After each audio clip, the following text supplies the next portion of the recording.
Bon, la lecture que je fais d'abord du contenu, c'est que nous restons toujours sur notre faim.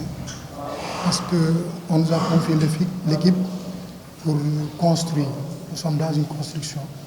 Mais aussi dans la construction, nous avons besoin de gagner pour être en confiance. D'où, pour ce match, on venait de 2 défaites, n'est-ce pas, avec 2 buts encaissés. Il nous fallait arrêter l'hémorragie. Donc nous sommes satisfaits parce que nous avons arrêté l'hémorragie. C'est ça la satisfaction pour le match. Et sinon, dans le contenu, on n'est pas encore satisfait parce que ça reste encore beaucoup de choses à faire. Comme quoi?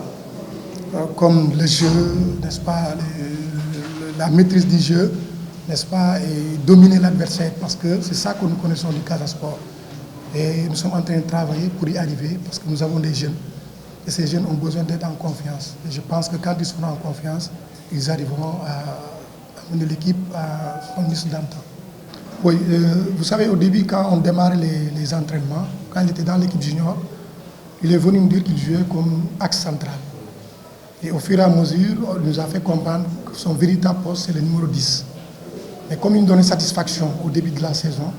on ne pouvait pas le faire sortir là-bas parce que aussi, la défense, il faut que ça reste stable. Et quand on a vu qu'on a l'arrivée de notre Gambien, quand il est revenu en forme, on a voulu le mettre là-bas et avancer Ablaye dans son poste habituel. C'est ça qui a fait cet aménagement. Mais quand il est venu, il nous avait dit carrément qu'il était axe central. Mais après, je pense qu'il avait peur peut-être de jouer comme avant-centre ou bien numéro 10. Mais il commence à prendre goût et je pense que quand il va arriver à comprendre, n'est-ce pas, à être serein, je pense qu'il pourra donner satisfaction à ce poste de numéro 8 ou numéro 10. Bon, jusqu'à présent, il reste à montrer ses qualités, ses vraies qualités. Parce que quand nous le sélectionnons, on avait vu des qualités, n'est-ce pas, de ce jeune. Et on s'est dit, c'était depuis l'année dernière, on s'est dit que cette année, il faut qu'on le ramène dans l'équipe pour qu'il puisse se bonifier. Il ne s'est pas encore adapté par rapport au football gambien et au football sénégalais. C'est pourquoi encore ça reste encore. Et je pense qu'on est en train de travailler sur le plan psychologique pour le ramener, n'est-ce pas, à un meilleur niveau. Parce qu'il a beaucoup de qualités à faire valoir. Et je pense qu'au fur et à mesure, il va montrer toutes ses qualités. Moi, dañu jógee ci ñaari match yi nga xam ne dañ ko ñàkk te comme équipe bu ñu yor ñu ngi defar bu ñu continuer ñàkk xale yi du ñu am confiance ba tax na bu ñuy ñëw tey dañu ne lu ñu am rek mooy arrêter li nga xam ne moo ñu dal ci ñaari match pour arrêter ko il faut que ñu bañ a encaisser ou bien il faut que ñu bañ a am défaite et comme jot nañ am loolu moo ci satisfaction ci liggéey bu ñu jot a def mais ci li ñu tënk pour defar équipe amaguñ ci satisfaction dafa des lu bëri lu ñu war a liggéey pour équipe bi dellu si fu mu nekkoon et comme ay xale lañu dañ leen wax ni bu ñu ñëwee match tey bi bu ñu ut d'abord gagné dañu ut yàq d'abord luñ ci am ñu jël yàlla tax na may nañu victoire dañ koy jël ñu xam ni dañu war a continuer liggéey bu ñu nekk di def te victoire bu ñu may day tax xale yi gën a xam ni war nañu mën a gën a góorgóorlu te bu ñu gëmee lu ñu nekk di liggéey rek fii ay match yu ñëw dinañu wone li nga xam ne loolu la ñu xamee Casa Sport mais ba tey fu mu nekk nii dese nañu wone li ñu xamee Casa Sport loolu moo tax ñu satisfait wuñu ci li ñu jot a prestation bu ñu def tey. waaw ko paalon ko jolek njom nela bo mati jaat mat seenu jawlom o jug mati pour si defet si goba si defet aw su o continuer yaade ngar so koñilak pan ku dute donc ko dute ko kon latu ñoo kan lo di jaat ku jojaat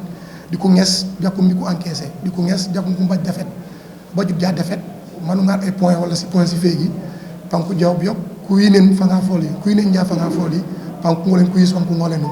donc tototu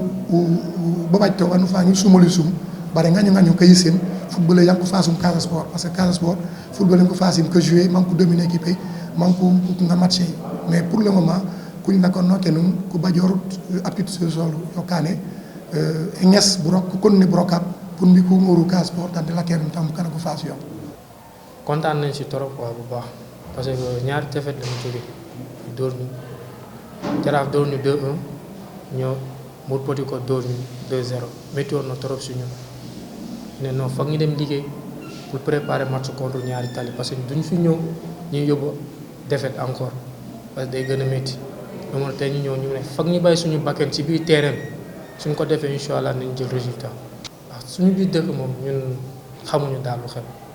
mais peut-être ni ñuy ñafe daal ni ñuy ut daal lan mooy solution bi lan moo tax ñun ñuy ñàkk en tant que ay joueurs lan moo tax ñun ñàkk suñu biir dëkk suñu gënee dëkk suñu demee dëkk jaamur ñiy gagné foofu lan moo tax te fu mu nekk ni solution boobu lañ nekk di trouver ba léegi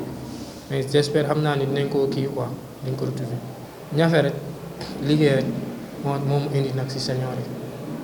dem naa catégorie bu nekk cadet junior ba tey senior Casa kon damay yokk góorgóorlu encore rek uti at feneen fu gën a sori fii dañ si liggéey nag bu baax am si liggéey bu baax sama entraîneur